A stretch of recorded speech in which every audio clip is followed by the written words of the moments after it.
सोड की बॅग मारता. अरे बॅग गेली तरी अडकून काय करणार आहे. तर आम्ही दुसरा पर्याय निवडला. मग जंगलातनं वाटा काढत या दरीपाशी येऊन पोहोचलो बघा. खाली बघितलं तर डोळे फिरालतात आणि असं धाडस केलं होतं की जराशी चूक आणि मरण जंगलातच. अजून किती असे कडे उतरायचे होते माहित नव्हते. हाताळ पाहिजे इथे पाहिजे.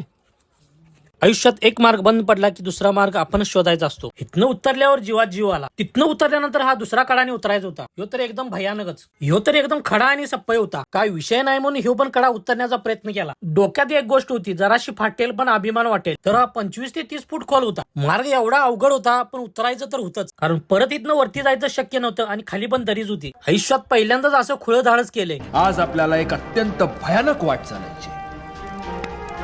वाट बिकट आहे, पण त्या बिकट वाटेवर चालण्याचं भाग्य आपल्यासारख्या भाग्यवंतांनाच लाभतं.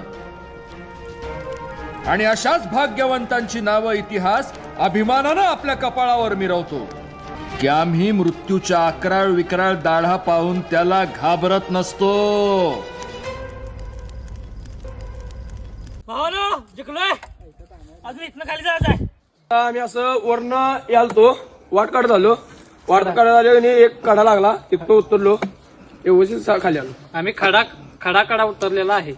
तुम्ही पण बघू अभिमान शकता. वाटला आम्हाला. तुम्ही बघू शकता कडा किती खडा आहे. पण आम्ही ते जे पूर्ण माऊली केलेलं दिलं आहे. ते आम्ही आता करतोय. अवघा जिथं कडा तुम्हाला दिसणार नाही इथं. अवघा जिथं झूम कडा. करून बघा. क्वांटिटी आणि क्वालिटी फक्त हेरल्यामध्ये मिळणार.